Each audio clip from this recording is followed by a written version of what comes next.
Olá, tudo bem? Está no ar mais um episódio do Diálogo 360. Obrigada a você que está sempre aqui conosco, já é inscrito aqui no canal, acompanha a maratona, curte, compartilha o nosso conteúdo. Deixe o seu comentário por aqui também.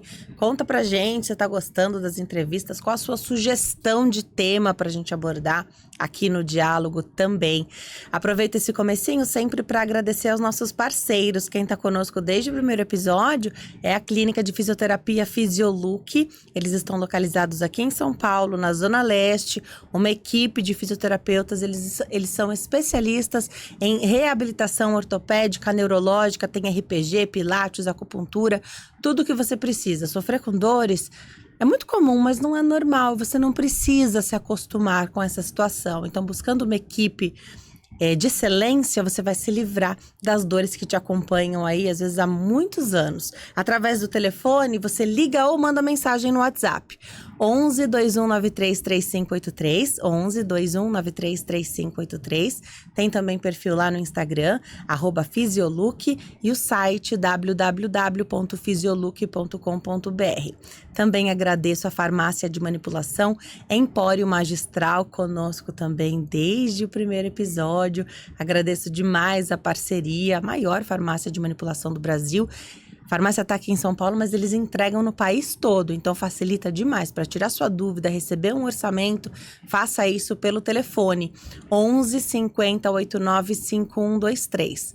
11 50 89 5123.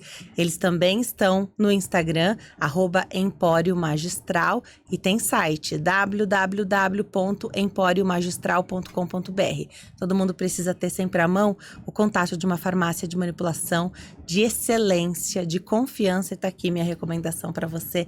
Então, começa o bate-papo de hoje anunciando o nosso tema. A gente vai falar de saúde vascular, a importância, as novidades, o uso da tecnologia e um conceito muito bacana que a gente defende por aqui também, que é um atendimento humanizado e a referência no uso de tecnologias, né? Acompanhar tudo isso de perto sem perder o acolhimento humano. Tenho o prazer de receber Dr. Cleiton de Paula. Ele é cirurgião vascular, um dos principais nomes hoje da cirurgia vascular aqui no Brasil. Doutor, obrigada por ter vindo. Estou super feliz de te receber aqui. Bom, eu que agradeço a oportunidade, Denise. E sim, hoje nós vamos falar sobre saúde vascular. E como é o slogan do Grupo Vascular, nós vamos do complexo ao simples. Vamos explicar para vocês tudo o que tem de prevenção, de cuidado e principalmente as novas tecnologias no tratamento da saúde vascular. Muita coisa mudou desde que a gente começou. Eu sou da época da gente fazer grandes cortes, sangrava muito, era uma coisa muito mais invasiva. Hoje nós integramos tecnologias como laser, radiofrequência, ultrassom, e tudo isso agora é muito menos agressivo, muito mais delicado e reabilita as pessoas de maneira mais rápida. Legal, então você está à frente, um dos fundadores, então, fundador e CEO do grupo Vasculaire. E hoje, então, pensar na saúde vascular, né? Muita gente não sabe do que se trata, mas o cirurgião vascular cuida do quê, doutor? Vamos explicar. Eu também, inicialmente, quando comecei, achava que o cirurgião vascular era o cirurgião responsável só por varizes. E não é isso, gente. No nosso sistema, nós temos os vasos que saem do coração, que são as artérias, os vasos que trazem o sangue de volta para o coração, que são as veias, e os vasos que drenam o líquido que fica na pele e no interstício, que é o famoso inchaço, são os vasos linfáticos. O cirurgião vascular cuida de todos esses vasos, exceto os que estão dentro da cabeça, que fica com o neuro, e o próprio coração, que é a bomba. O restante é tudo problema nosso. É óbvio que a gente se concentra basicamente, ou uma maior parte das vezes, nos membros inferiores. Por uma questão até de ergonomia, de anatomia, é onde as doenças vasculares muitas das vezes aparecem, sendo a mais comum a variz ou insuficiência venosa crônica, né? Agora, tá muito em alta hoje falar de check-up vascular, doutor. Falar que, então, não precisa esperar ter um problema, esperar ter varizes, esperar aquele cansaço no fim do dia, nas pernas, buscar isso, né? Então, eu já acompanhei, aliás, acho que todo voo que eu peguei, assim, na vida, a maioria precisou de um médico. E algumas das questões que acometeram ali foi uma questão de um inchaço muito grande nas pernas e situações que depois a gente sabe que podem ser gravíssimas ali, que podem acontecer, né? Eu queria que você falasse um pouquinho sobre esse check-up vascular, a partir de que idade isso é recomendado e se a nossa rotina, se o nosso dia a dia também acaba impactando nisso. Bom, impacta a rotina, o dia a dia, mas principalmente a genética. É lógico que os vasos, eles vão, conforme nós vamos envelhecendo, esses sistemas vão funcionando de uma maneira não tão boa. Mas existem fatores específicos que pioram muito a saúde vascular. O primeiro e o principal dele, tabagismo. Gente, não fumem. Não fumem em hipótese alguma, tá? O cigarro é um fator independente para a doença arterial. Dislipidemia, sobrepeso, ansiedade, estresse, tudo isso causa doenças vasculares. Agora, qual que é o grande lance do check-up vascular e por que nós falamos tanto sobre isso? As doenças vasculares, habitualmente, elas são assintomáticas até o primeiro evento. E esse é o grande problema. Quando você tem esse primeiro evento, ele pode ser catastrófico. Pode levar a um AVC, um acidente vascular cerebral, pode levar a uma ruptura de aneurisma, pode levar a uma oclusão arterial e evoluir para uma amputação. Então, o método mais indicado para que você evite que a doença evolua é fazer o check-up antes. Então, se você fizer o check-up antes de ter sintomas, você vai identificar essas doenças numa fase mais precoce e pense no seguinte, o tratamento precoce ele é sempre melhor. Quanto antes você trata a doença, ela é mais simples. Então, a importância do check-up vascular é diagnosticar as doenças antes de você ter sintomas. Quem deve fazer? Todo mundo. A partir de que idade? Isso vai levar em consideração o seu estilo de vida e os seus fatores genéticos. Mas eu vou te dizer que a partir ali da 30ª década de vida você já tem que ficar de olho nisso. Se abriu um parênteses importante que é sobre as viagens. Quando nós falamos de viagem de avião, principalmente viagens longas, nós temos de ter uma atenção especial na saúde vascular, principalmente nas veias, porque as viagens longas em períodos de imobilização são um fator de risco independentes para a trombose venosa profunda. A trombose, só para você entender, é quando o sangue que é líquido dentro do vaso, ele se torna gelatinoso e isso obstrui a circulação. Nós temos dois problemas aí. Primeiro, o inchaço e o desconforto local, mas existe um cenário ainda pior, que é quando esse coágulo, essa parte do sangue que solidificou, se desloca pela circulação e acomete muitas das vezes o pulmão. Isso é o que nós chamamos de uma embolia pulmonar. E o que tem de risco na embolia pulmonar? Uma grande parte da embolia pulmonar, ela é fatal. Grande parte dos casos é letal em pacientes que habitualmente não tinham doença alguma. São jovens, pais, mães, pessoas, adultos jovens que evoluem com esse quadro. Qual que é a dica para quem vai viajar de avião? Vou dar umas dicas para você que você tem que saber. Primeiro, movimente-se durante o voo. Segundo, hidrate-se. Terceiro, evite bebidas alcoólicas. E quarto, nunca tome medicamento para dormir. Ok? Por que o medicamento para dormir é importante você não tomar? Quando você toma um medicamento que rebaixa o seu nível de consciência, você deixa de se movimentar e você fica mais exposto ao risco de uma trombose venosa profunda. Então isso é uma coisa importante. Mas eu tenho uma notícia legal e tem uma coisa boa. Na semana passada, nós recebemos o Dr. Steven Abramovich aqui no Brasil para fazermos um treinamento de um dispositivo que vai chegar no Brasil no próximo mês para tratamento de embolia pulmonar. Nós somos uma das equipes referência no Brasil em tratamento de embolia pulmonar para pacientes graves. Então nós temos uma série de casos já realizados com sucesso em pacientes que tinham embolia pulmonar grave, com risco de óbito e que nós conseguimos reverter com essa tecnologia. Existem várias tecnologias, nós usamos todas elas. O Brasil é uma fonte de referência para esse modelo de tratamento, tanto que o doutor veio até aqui para conversar conosco, para a gente trocar essa ideia e ele entender como é que tem sido essa nossa expertise aqui no nosso país. Que legal, então quando você fala de estar à frente, é justamente isso, né? Então, preparar a equipe fazer esse intercâmbio. A gente conversava um pouquinho antes de começar Sim. a gravação aqui também, da tua preocupação com a questão do ensino também, né? Bom, a atividade médica é uma atividade que avança muito, tá? E é uma atividade que exige intercâmbio. Então, eu vou te dar um exemplo. Esse ano, eu tive na Alemanha uma semana, Argentina, Portugal, Colômbia e em outros países com um único intuito: levar o que nós temos de bom e aprender o que eles têm lá e trazer para o nosso país e implementar. Então, nós conseguimos manter a nossa evolução e estamos sempre à frente porque nós vamos buscar aonde tem aquilo que não chegou aqui ainda. Na fonte Na mesmo, fonte, né? exatamente.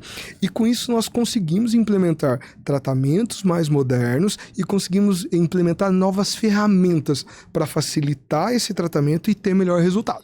Quem é o paciente grave da embolia pulmonar que você comentava, então, com a O gente? paciente grave da embolia pulmonar é aquele paciente que teve o êmbolo, foi para o pulmão e ele começa a evoluir com o que a gente chama de disfunção cardíaca. O pulmão e o coração são órgãos ligados. Então, quando você tem um problema no pulmão, isso reflete no coração. Mas isso pode refletir no coração a um ponto que o coração chega a parar. E aí, esse é o momento fatal. O que acontece? Quando um doente entra no hospital, nós criamos um negócio que chama PERT Team. O que é o PERT Team? É o time de resposta rápida à embolia pulmonar. Todo paciente que tem embolia pulmonar, nos hospitais onde nós atuamos, nós somos avisados, o cardiologista é avisado, o pneuma é avisado e nós fazemos um consenso médico para definir o melhor tratamento para ele. E, junto com o ecocardiografista e outros profissionais, nós decidimos se há vantagem de fazer uma intervenção ou não há vantagem de fazer essa intervenção. Muitas das vezes, aquele que faz a intervenção é o que internou, começou com o tratamento, geralmente anticoagulação, aquelas agulhadinhas na barriga que muita gente já tomou, aquilo salva, viu? Enoxaparina salva vocês de um evento tromboembólico, então não reclamem, é uma picadinha, incomoda, mas a picadinha do bem. Esse paciente que, a despeito desse tratamento, não está evoluindo bem, que a gente está vendo que ele está piorando, está com mais falta de ar, o coração está ficando mais fraco, nós vamos e conseguimos limpar esse trombo. Nós usamos um dispositivo que é como se fosse um aspirador de pó. Esse é um deles. Tem um outro dispositivo que ele emite ondas sonoras e uma medicação. Essas ondas sonoras fraturam o trombo e a medicação entra lá e dissolve o trombo. Então tem muita coisa e muita tecnologia de fato no que a gente faz. E com resultados incríveis em pessoas jovens. São pessoas que têm a vida inteira pela frente e a gente muda a história delas. Essa tecnologia, em especial da embolia pulmonar, que você comentou, mas outras, né? Estão mais disponíveis nesses centros maiores, então, né? Exato. Esse tipo de tecnologia é uma tecnologia recente e que exige um longo período de treinamento. Gente, só para vocês entenderem, nós temos um braço de ensino, que é o Instituto Vascular de Ensino e Pesquisa.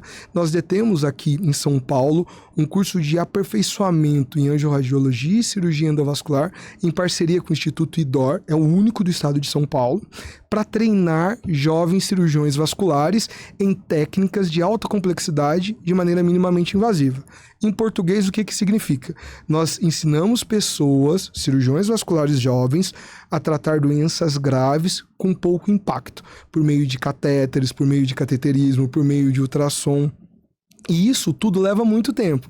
Então, para que você consiga fazer esse modelo de tratamento, você tem que fazer o seguinte: você tem que fazer 6 anos de medicina, depois você tem que fazer 3 anos de cirurgia geral, 2 anos de cirurgia vascular, e aí você passa mais um ano conosco, para daí você estar habilitado a desenvolver essas novas técnicas. E tudo isso com a chancela da Sociedade Brasileira de Angiologia e Cirurgia Vascular, que nós somos afiliados.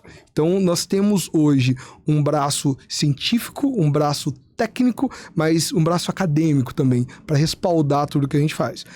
Então, respondendo a sua pergunta de uma maneira mais incisiva, isso está disponível essencialmente em grandes centros. Precisam ter equipes, referências e de altíssimo nível de treinamento técnico para executar isso. E aqui, esse paciente mais grave da embolia pulmonar, ele está em hospital. Está em hospital. Tá. Esse habitualmente está em hospital. E ele tem de estar nesse ambiente hospitalar. Mas esse paciente grave, ele vai chegar no hospital, porque ele vai estar mal. Ele vai ter desconforto, vai ter dor, vai ter falta de ar. É óbvio que é uma coisa que eu preciso dizer que é chato, mas é fato. Alguns desses pacientes não vão conseguir chegar lá. Esse é o motivo da prevenção. Esse é o motivo que você tem que se cuidar. Esse é o motivo que você tem de fazer o check-up vascular, tem que ter um cirurgião vascular de confiança, tem de se manter saudável. A medicina deve ser muito baseada na prevenção. Hábitos saudáveis. Quer deixar uma herança boa para o seu filho? Deixa bons hábitos alimentares, deixa a prática de atividade física, coisas que o dinheiro não vai poder fornecer, né? Coisas que fazem a diferença. E que ninguém tira da gente. Que ninguém né? tira. É um legado que você deixa e ninguém vai tomar. Exatamente, isso, né? é só seu. Agora, antes desse paciente ser grave, ele tá vivendo sua vida normalmente. Fora do âmbito hospitalar. Por isso que você fala da importância desse cuidado, né? Sim. E quando eu mencionei o check-up vascular, a partir de que idade? Você falou de bons hábitos, né? Então imagina, alguém que assume o risco e fuma. Sim. É alguém que primeiro tem que parar, entendi. Mas, e tem todo um tratamento, essa pessoa deve ser amplamente apoiada de maneira multidisciplinar, né? Então, imagina, uma dependência ali, existe uma dependência muito forte química, né? Sim. Enfim. E psicológica também, porque tem um motivo por trás, né, do tabagismo. Mas, nesse sentido, quando ele busca essa ajuda, ele assina e fuma. Ele assume esse risco. Sim. Ele precisaria fazer um check-up ainda mais de perto. Sim. Ele devia deixar de ser negligente, porque além de... Você não vê um perfil assim. Ah, não, eu sou tabagista, mas nossa, eu me cuido muito. O que você vê é, eu sou tabagista e eu também negligencio o meu cuidado em saúde. Bom, o que eu vou dar uma dica para vocês? Para você paciente. Primeira coisa que você tem que ter na sua vida para ter saúde. Encontre um médico que gosta de gente. Médico que gosta de gente, que gosta de conversar, que gosta de te entender, que gosta de te ouvir. As pessoas têm no seu dia a dia desafios próprios. E o tabagismo, muitas das vezes, é um recurso para fugir desses seus próprios desafios. Então, pra gente, primeiro um desafio entender o que ele tá precisando de verdade. O mais difícil do vício em cigarro não é o abandono da nicotina, é o abandono do apoio psicológico que o ato de fumar traz para essas pessoas, na maioria das vezes. A gente hoje tem adesivo de nicotina, tem bala de nicotina, tem tudo de nicotina, mas mesmo assim você ainda tem um baixo índice de abandono do tabagismo.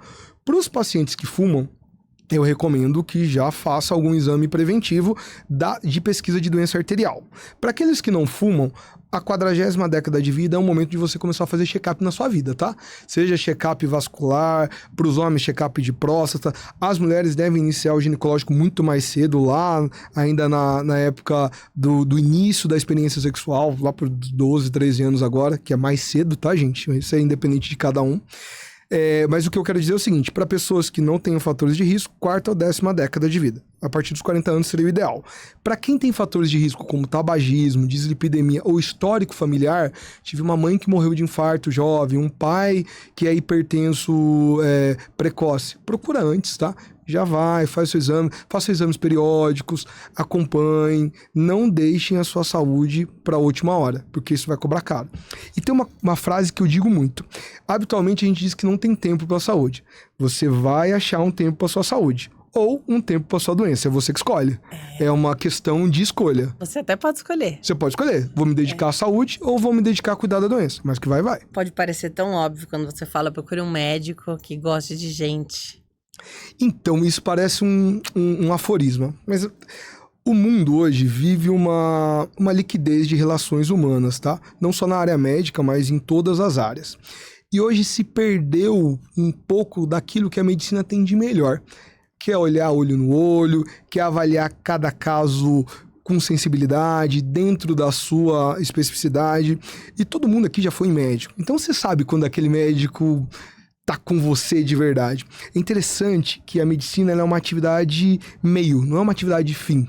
É mais importante pra gente a jornada e dar o melhor do que às vezes o resultado que você atingiu.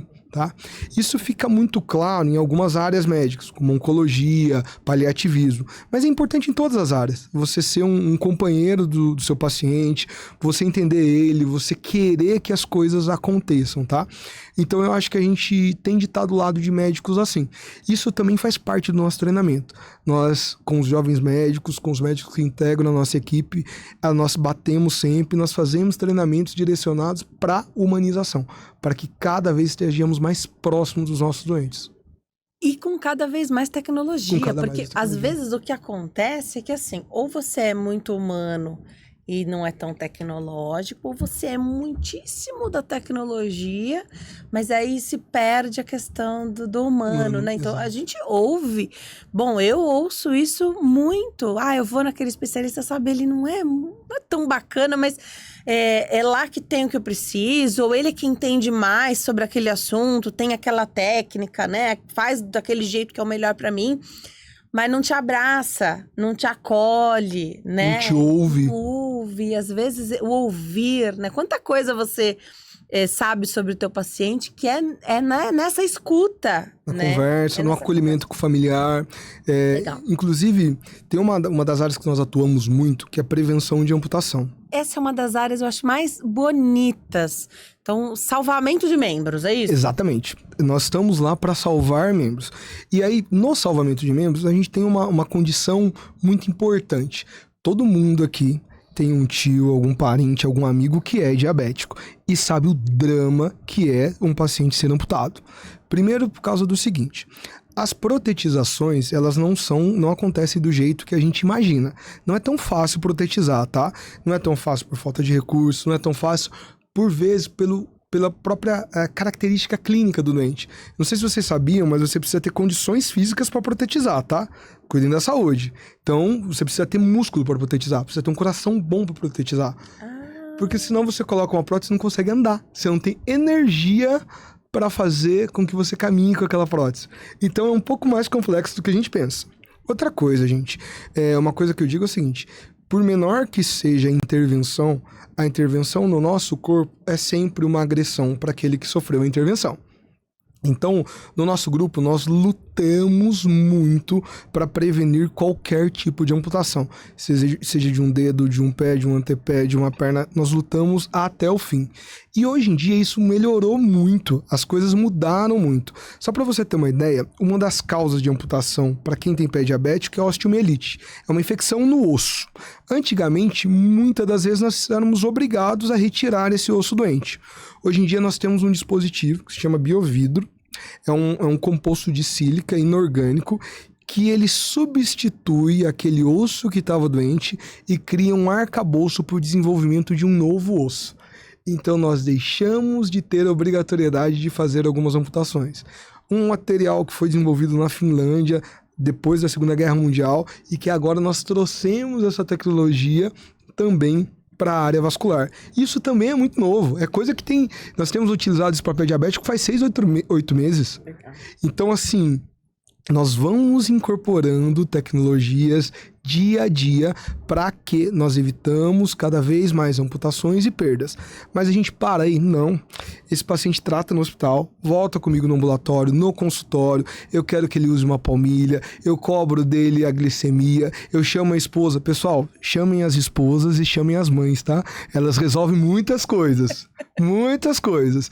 Explicam para a família. Então, todo esse conjunto de tratamento mantém meu paciente saudável, restaura a vida dele e evita as amputações e novas intercorrências. Então a gente está falando de um tratamento, a partir do momento que a pessoa é diabética, então ela tem que ficar atenta ao pé diabético. Sim. É diabético? Fique atento ao pé. Fica atento ao pé. Legal. E aí não precisa esperar ter uma ferida. Não, mas é que eu não tenho ferida. Não. Precisa fazer um check-up mais de perto, não só com o endócrino. Sim, mas com o cirurgião vascular. Mas com o vascular também. O que você precisa fazer, precisa entender. Quem tem aí um familiar que é diabético, ou pré-diabético, ou já está em caminhos desses, você precisa tomar 2 ações na sua vida. Primeiro, fazer mais visitas regulares ao médico e depois cuidar melhor da sua saúde com a sua responsabilidade. Você tem responsabilidade também, tá? Aliás, a responsabilidade é mais do paciente. Qual que é a parte dele?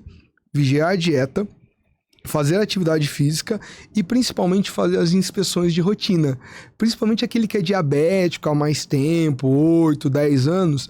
O diabetes ele é uma doença que afeta grandes artérias, pequenas artérias e nervos. Por isso que o diabetes tem muito a ver com o vascular, sabe? Porque uma dentro do nosso corpo que ele mais ataca é a circulação. Nesse meio tempo, uma das coisas que ele causa é um negócio que a gente chama de neuropatia. Então o diabético ele deixa de sentir o pé. Ele não tem mais sensibilidade no pé. E aí, o que acontece? Como ele não tem sensibilidade no pé, ele às vezes se machuca e não sente que se machucou.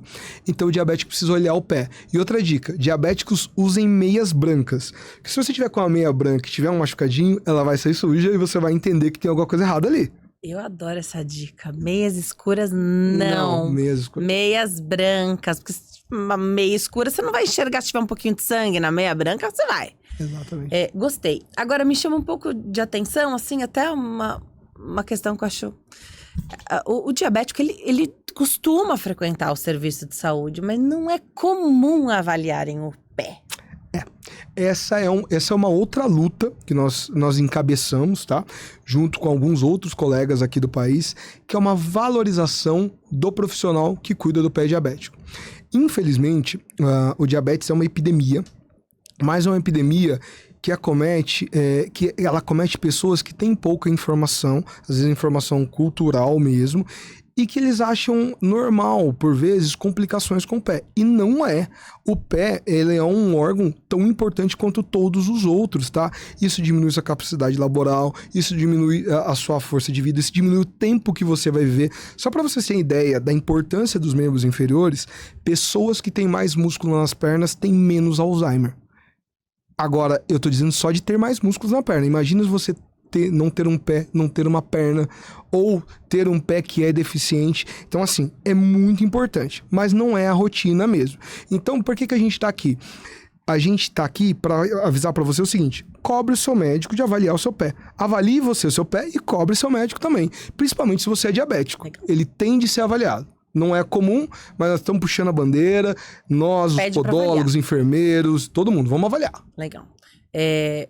É o paciente que vai precisar de um serviço de podologia especializado, Sim. né? Sim. Não dá para fazer as unhas ali, às vezes tem encravada, não dá para ir em qualquer lugar. Tem que ser um profissional que esteja acostumado a fazer ali, sim, né? Com o paciente diabético, porque é diferente. Você falou do não sentir, né? Imagina, não sei se já aconteceu com seu filhinho, mas às vezes entra uma pedrinha ali, no chinelo, na sandalinha. Ai, eles já falam, né? Tem um negócio aqui. Sim. Se é no paciente diabético, provavelmente ele não vai sentir. Vai ficar o dia inteiro com a pedrinha dentro do sapato. E isso vai causar uma ferida. É justamente assim. Você descreveu o cenário típico. É uma pedrinha. Fui na casa de um primo, eu tava sem calçado, ele me emprestou um. Ele não sente que aperta. Então aperta o pé dele 24 horas até ficar em carne viva. E ele não sente. Vai pra rua sem calçado, a calçada tá muito quente. Exato. Queima a sola do pé. Exatamente. É assim que funciona esse processo de desautonomia nervosa. Ter essa sensibilidade nos protege, né? Por isso que eles acabam sofrendo muito mais com essas agressões, então. E são vítimas mesmo, né? São alvos disso. Nós temos 2 papéis importantes no paciente diabético, tá? São 2 papéis distintos, mas que eu acho que são muito importantes. O primeiro é cuidar da úlcera em si, do pé diabético em si. E uma outra coisa que nós fazemos muito e de muita importância é restaurar a circulação no pé diabético. Perfeito. Vocês têm que entender o seguinte: pacientes que fumam, pacientes diabéticos, pacientes dislipidêmicos, ou seja, que têm o colesterol muito alto, habitualmente eles entopem as artérias. As artérias são o que levam sangue para as partes do corpo. Então nós temos 2 artérias no pescoço, que são as carótidas, que levam sangue para a cabeça. Se uma das carótidas suas tiver algum evento, você vai ter um AVC. Você tem grande risco de ficar acamado. Então, assim, as artérias são extremamente importantes. As artérias que levam sangue para o pé e para as pernas. Se você tiver algum problema nelas, você vai inicialmente ter dificuldade para andar, depois você vai ter uma lesão, um machucado, e esse machucado não vai cicatrizar e você vai ser submetido a uma amputação. E aí tem uma lenda, que não é uma lenda, é um fato, tá? Vocês já ouviram falar que muitas das vezes o paciente diabético amputou um dedo e depois teve que amputar o pé e depois teve que amputar a perna e sofreu várias amputações. Meu, isso é horrível, que cenário é esse? Vou te contar que na maioria das vezes esse paciente tinha um problema vascular. Pensa comigo, o sangue precisa chegar no pé, mas ele tá chegando só até o joelho. Se você faz uma amputação no pé, o pé não vai cicatrizar. você vai ter que cortar até a perna e vai ter que cortar até onde chega sangue. Bom, esse cenário hoje já não é mais o cenário comum, graças a Deus. Hoje existe um negócio, uma área da cirurgia vascular que se chama cirurgia endovascular, que são os nossos duas áreas de maior expertise e de maior expressão. O que é a cirurgia endovascular? Por meio do uso de catéteres, de cateterismo, que são como se fossem canudinhos, nós conseguimos chegar nos locais que estão obstruídos e deixamos ali habitualmente stents. Stents são molinhas, são canos que conseguem fazer com que a circulação restaure e o sangue passe por dentro desse cano e chegue aonde precisa. É muito comum um stent no coração. É a mesma ideia, tá? Então é um furinho na virilha, a gente vai até lá e acha o local exato, faz o tratamento e devolve a circulação local. O nosso curso de aperfeiçoamento em angiologia e cirurgia endovascular, você vai aprender cada tipo de stent que existe, cada tipo de fio que existe, quais são os materiais tecnológicos que existem, quais são os materiais novos que estão chegando, quais são aqueles que não utilizamos mais e o médico aprende no seu dia a dia como utilizar esses devices. Então é uma experiência única. E como nós estamos em geral, na saúde suplementar, nós temos acesso a um hall imenso, além daqueles que nós trazemos das nossas viagens. Tem material novo da Alemanha, tem material novo de Lisboa, tem material novo que nós aprendemos na Dinamarca o ano passado. Então, assim, nós incorporamos essas tecnologias para conseguir desenvolver novas técnicas para revascularizar esses membros. Legal. É fantástico. Você falou da saúde suplementar, né? Então, muitas dessas ferramentas que você está falando aqui já são cobertas até pelos planos de saúde. As que ainda não são, porque, né, anualmente isso é revisto e tal, com uma boa argumentação médica, né, com um advogado ali que trabalhe com a questão da saúde, até acredito que seja possível conseguir, dependendo da justificativa que é dada, né? Esses itens para fazer cateterismo, aumentar a vascularização, na suma maioria, eles já têm cobertura pelos convênios. Mas eu vou te dizer mais, nós temos grandes centros públicos que já utilizam essas tecnologias. O HC é um deles, o INCOR é outro. Nós temos lá angioplastia, stent, tudo que eu tô te dizendo aqui. É lógico que o serviço público, ele tem um sentido de ideia de tratamento diferente, porque tem um volume muito maior de pessoas. E no serviço privado, muitas das vezes nós conseguimos ser mais personalíssimos e com uma agilidade um pouco maior. Mas sim, isso não é futuro, isso já é realidade. O que a gente tá dizendo é que nós somos um desses centros que consegue treinar jovens cirurgiões vasculares para desenvolver isso. E nós somos um centro de referência e de excelência nesse manejo para esses doentes, para esse pessoal que quer aprender também. Como é hoje esse acolhimento, então, quando você começa essa conversa com um paciente que é diabético, às vezes teve o diagnóstico recente, ou recentemente é que foi acolhido por uma equipe multi, né? Então já tem a doença ali há um tempo, de repente tomou um susto ali, com uma ferida maior, né? Como é que ele recebe isso de, eu não sabia que eu podia ter uma amputação desse tamanho, eu não sabia que... Porque você pensa, né? Se perder um dedo do pé, já vai te trazer uma dificuldade. Sim. Né? E a lógica que você pontuou, se não chegava sangue ali, não vai cicatrizar. E cada vez mais você tem que subir essa amputação. Como é que a família, aqui vai a família também, acho importante, né? E o paciente enxergam essa notícia de, olha, aqui o nosso grupo é voltado para o salvamento dos seus membros. Bom, primeiro de tudo, franqueza. Franqueza e ter conhecimento do que você está tratando. Como nós fazemos muito cirurgias de alta complexidade, salvamento de membros, nós temos uma previsibilidade. Nesses anos todos, nós tratamos mais de 10 mil pacientes, a grande maioria deles pacientes graves. Então nós temos uma previsibilidade. Previsibilidade do quê? Do que nós vamos enfrentar, das consequências, do tempo de fechamento. Então nós falamos com muita segurança do nosso plano de tratamento. E o nosso plano de tratamento ele é sempre bem estruturado. Primeiro a gente investiga, ela começa tudo com o approach, a conversa. Eu quero saber quando começou, do que seus pais morreram, o que você sentia no começo, há quanto tempo tá assim. Uma coisa que eu recebo muito é assim, seu diabetes está sob controle? Não, tá sim, doutor. Falei, então quanto tá a sua hemoglobina glicosilada? Quanto tá a sua glicemia de jejum? Quando foi a última vez que você mediu a pressão? Ah, eu não lembro. Me fala os remédios que você tá tomando. Tem no prontuário, doutor. Eu falei, tem, eu sei, mas você que tem que saber, você que toma. Então, nós buscamos primeiro essa parte de entender o contexto dele, social, e nesse ponto os acompanhantes são muito importantes, porque os acompanhantes geralmente contam aquilo que a gente tenta não contar, né? Tá tomando seu remédio direitinho? Tomar nada, principalmente se for criança é ótimo. Filho... Leva o filho ele junto. Não pode levar, ele vai contar a verdade. Meu pai come doce, ele sempre conta. Então primeiro a gente contextualiza onde ele tá.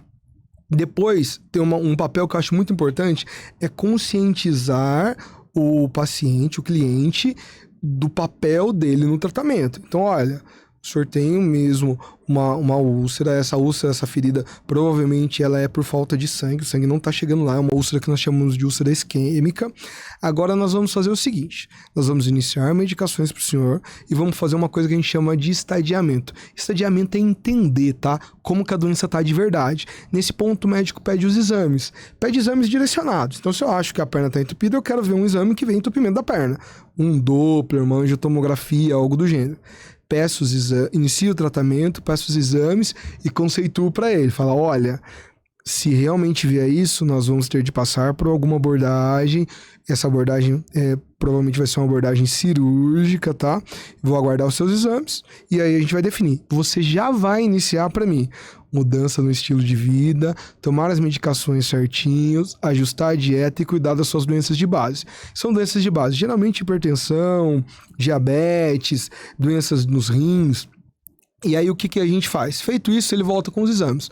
Voltou com os exames, a gente tem certeza do que é, aí nós abrimos o leque de opções de tratamento para ele. Mas nossas opções, elas são sempre voltadas para ser minimamente invasiva. Então, por exemplo, se você vai fazer uma coisa muito simples, como uma cirurgia de varizes da safena, qual que é a nossa recomendação? Faça o tratamento da sua veia safena com laser.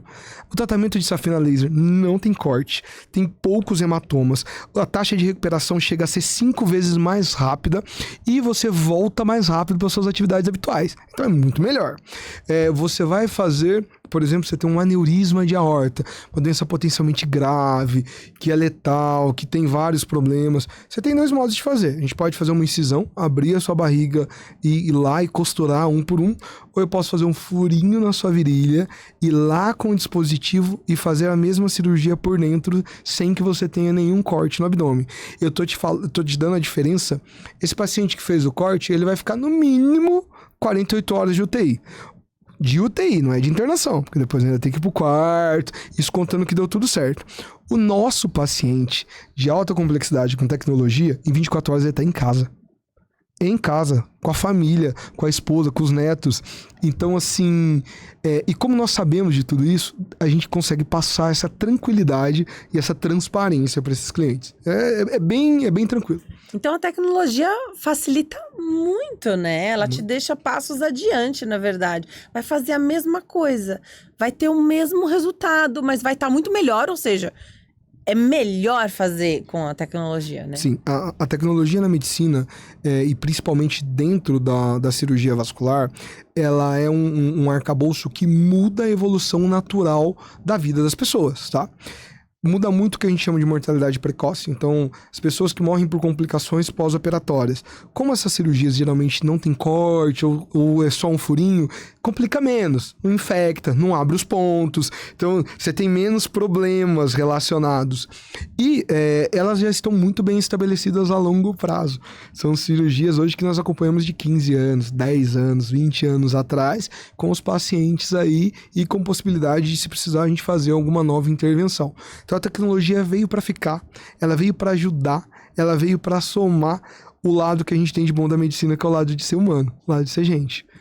Cirurgia vascular cresceu muito, né? Porque se pensar, décadas atrás, a pessoa que tinha uma fratura e precisava ir para o hospital fazer uma cirurgia, ela não morria porque a cirurgia deu errado. Ela falecia porque ficar muito tempo acamada levava a agravamento de situações ali vasculares.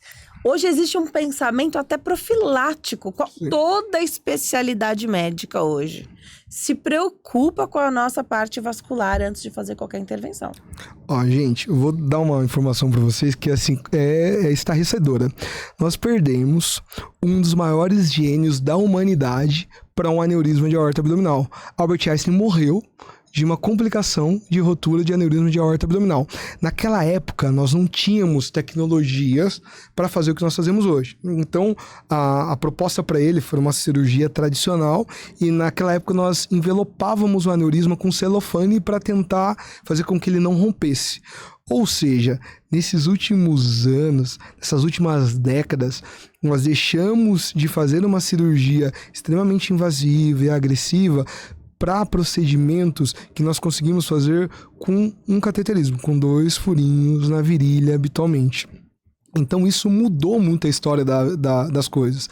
A cirurgia vascular é uma especialidade mais recente, ela deriva da cirurgia geral, que é uma coisa muito mais antiga, e como a tecnologia avançou muito nas últimas décadas, a cirurgia vascular veio na esteira e avançou também.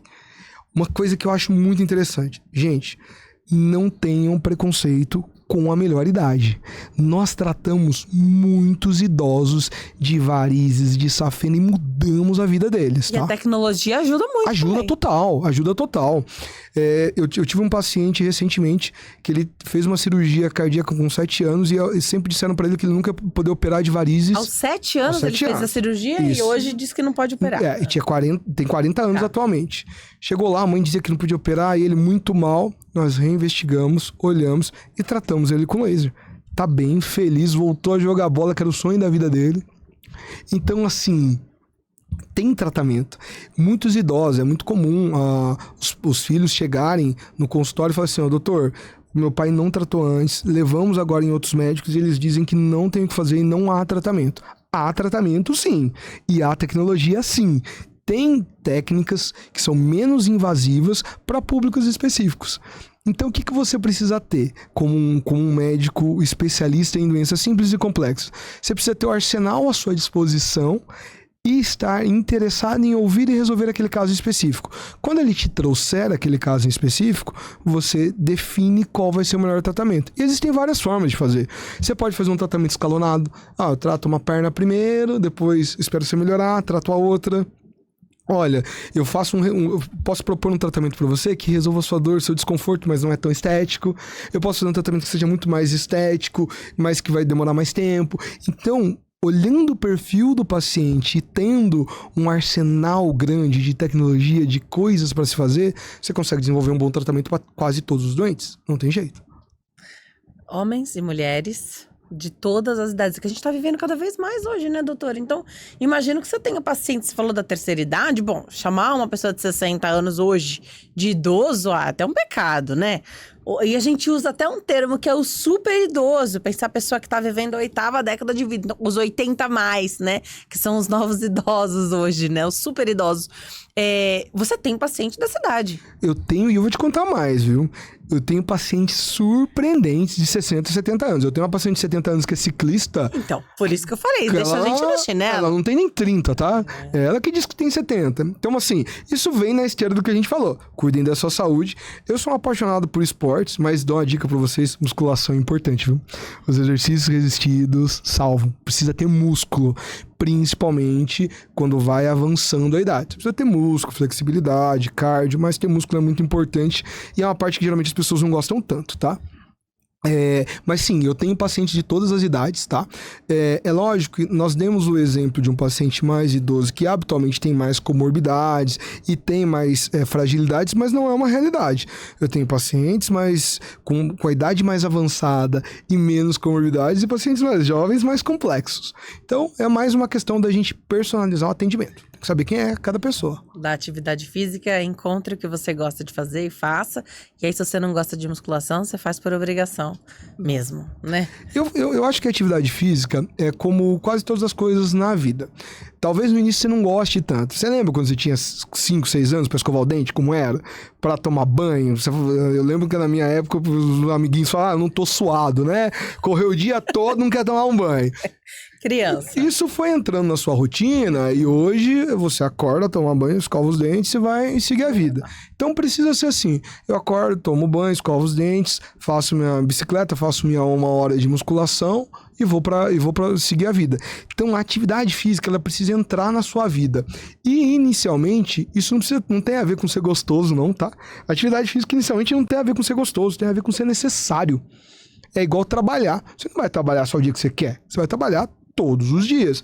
A atividade física tem que ser da mesma forma. Depois de um tempo, ela vai estar tão arraigada na sua rotina que você não vai tirar mais. E aí já faz. Falta, né? Isso aí. É que demora um tempo pra virar o hábito, não pode desistir antes, né? Então vai fazendo, vai mudando a atividade. Tem um monte, hoje tem tanta estratégia, né, doutor? Tem. Tanta estratégia, não precisa de academia necessariamente. Tem várias estruturas em prédios que você tem acesso, já paga o condomínio, Sim, né? sim. Então, até ao ar livre tem algumas estruturas. Adorei. Doutor, eu adorei saber da tecnologia, adorei saber do complexo ao simples, todo o trabalho do Grupo Vasculaire.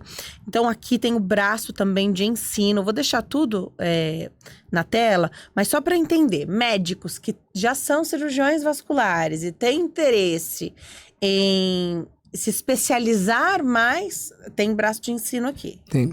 Nós temos o IVEP, Instituto Vascular de Ensino e Pesquisa, que oferece cursos, tá? E nós temos 2 modalidades de curso. Nós temos o Fellowship, que é o aprimoramento em angiorradiologia e cirurgia endovascular, realizado em parceria com o Instituto IDOR, Instituto DOR de Ensino e Pesquisa, nos hospitais da Rede DOR São Luís, em São Paulo, a maior rede de hospitais da América Latina, o maior parque tecnológico em saúde na América Latina. Então você vai ter oportunidade de atuar nesse segmento.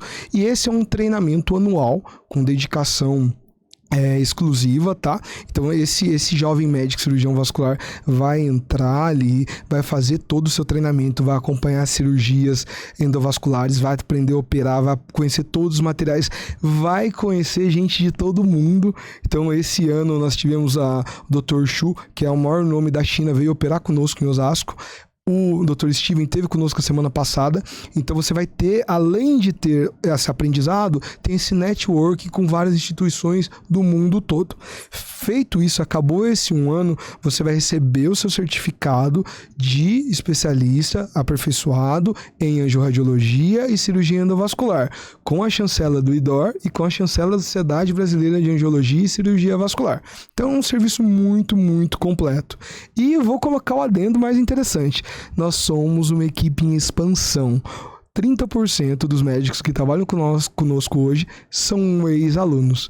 Então você tem a oportunidade de fazer parte de um grande grupo e em grandes instituições e hospitais de São Paulo. Esse é o Fellowship em Angiorradiologia e Cirurgia Endovascular. E a gente abre anualmente. As inscrições está perto de abrir, geralmente é ali setembro, outubro, novembro, então está perto de abrir, mas anualmente a gente tem 2 vagas dedicadas. Esse é um perfil de curso. E a gente tem mais 2 que são importantes, tá? A gente tem um curso que chama Curso Endo Academy. Esse é um curso modular, então todo mês tem, que é sobre angiorradiologia e cirurgia endovascular também. Mas ele é mais abrangente, tá? Ele pega outros profissionais interessados. Às vezes nós temos médicos auditores que vão lá para entender como nós trabalhamos. Então esse é um curso mais aberto, onde tem uma parte teórica e também tem um caso ao vivo. Gente, nós fazemos caso ao vivo. Nós fazemos a cirurgia e essa cirurgia é transmitida para uma sala e essa sala tem outros médicos que acompanham a cirurgia e interagem com o médico que está operando. Isso é tão legal, você falou que é aberto a outras especialidades médicas, porque às vezes você acompanha pacientes que fazem tratamento. Sim. E você quer estar inteirado, não é a tua especialidade, mas você quer saber como é que funciona. E tem as especialidades afins, como cardiologia, cirurgia cardíaca, são especialidades irmãs e muito próximas, então tem esse espaço para a gente fazer isso. Então esse é o nosso curso Endo Academy. Nós abrimos em fevereiro as inscrições, ele vai de março até dezembro, são 10 módulos. módulos. Você pode ir em um ou outro módulo ou pode ir em todos. Faz a inscrição e nós passamos todas as orientações. E esse ano nós criamos também o curso Expert em Feridas, em parceria com a Solventum, que é uma grande empresa de devices na área de curativo, de terapia de pressão negativa. Então, terapia de pressão negativa é o famoso curativo a vácuo, que hoje é uma coisa bem popular e já conhecida. Então, nós fazemos um curso teórico-prático, que é o dia todo. Então, na parte da manhã, eles aprendem sobre todas as tecnologias de ferida, todas. Biovidro, matriz dérmica. A gente faz muita medicina regenerativa para feridas, uso de dispositivos piezoelétricos para cortes precisos. Então, você vai aprender tudo na teoria de manhã e à tarde, mão na massa. Como fazemos curativos, como usamos terapia de pressão negativa. Então é um curso bem legal. A gente vai ter a primeira turma agora em outubro, mas já tem vagas esgotadas agora para o ano que vem. Então esses 3 são os braços de ensino do Grupo Vascular. E nós temos imenso orgulho, estamos formando gente e treinando médicos aí pro Brasil. Feridas são uma excelente pauta pra gente falar aqui também, viu? Sim, sim. Porque tem muita gente que tem úlceras varicosas, que a pele já tá ocre, né? Então já tá mudando até a coloração ali e não tomou uma atitude ainda, tá só esperando a coisa agravar, né? E aí quando acontece uma ferida, tem que fazer um tratamento especializado. Ferida não é brincadeira, ferida é coisa séria. Você precisa de procurar um especialista realmente, tá? Tem que ser alguém que esteja afeito. Hoje nós temos tecnologias infinitas. Pessoal, vocês lembram da época das células-tronco? Você é da época das células-troncos? Hoje nós atuamos com células-tronco para tratamento de feridas. Quando a gente falava que no futuro... E o futuro é agora. Nós chamamos de medicina regenerativa. Nós geralmente coletamos células ou de gordura ou da medula óssea, tá? São células totipotentes. Tem algumas outras tecnologias, às vezes de sangue periférico, PRF, mas nós preferimos células de gordura ou de medula óssea. E nós utilizamos esse material totipotente, essas células quiescentes, para estimular essa ferida a cicatrizar. Então, nós temos hoje um hall muito grande de tecnologias para tratar a ferida. É óbvio que você precisa estar no profissional adequado. Gente, as feridas cicatrizam, tá? Sempre cicatrizam. Precisam do tratamento adequado. E qual que é o grande problema? Às vezes esse tratamento adequado não é fácil. Então você precisa conhecer a jornada e precisa estar disposto para que a coisa dê certo. E disposto a fazer muita coisa.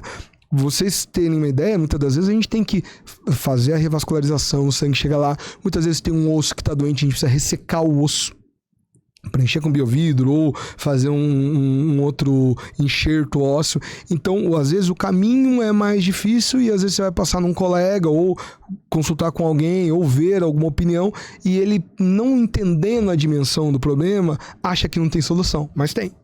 Nós fechamos feridas que os próprios pacientes não acreditam que vai fechar. Adorei. Vou deixar os contatos aqui. Então, @Grupo Vasculaire, @Grupo Vasculaire, @vasculaire.ensino, daquilo que a gente falou, do braço de ensino, então do grupo, @vasculaire.ensino. Tem o perfil do Instagram do doutor,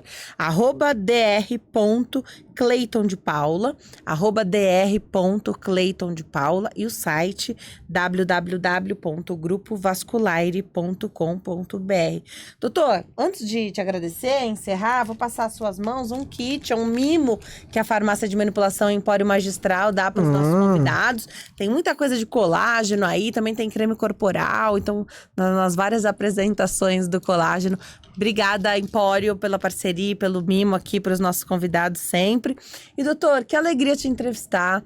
Adorei saber do teu excelente trabalho. Parabéns. Continue. Teus pacientes precisam de você e dê mais entrevistas, porque as pessoas precisam saber mais sobre aquilo que é do teu conhecimento. Muito legal. Acho que quem sofre hoje, que é paciente vascular, né, que tem questões, tem pé diabético, já sofreu amputações ou tá tentando salvar um membro, a pessoa ficou energizada, sabendo que tem tecnologia e tem, assim, ferramentas para você dar o máximo no objetivo de cada demanda aí, de cada paciente. Obrigada, viu?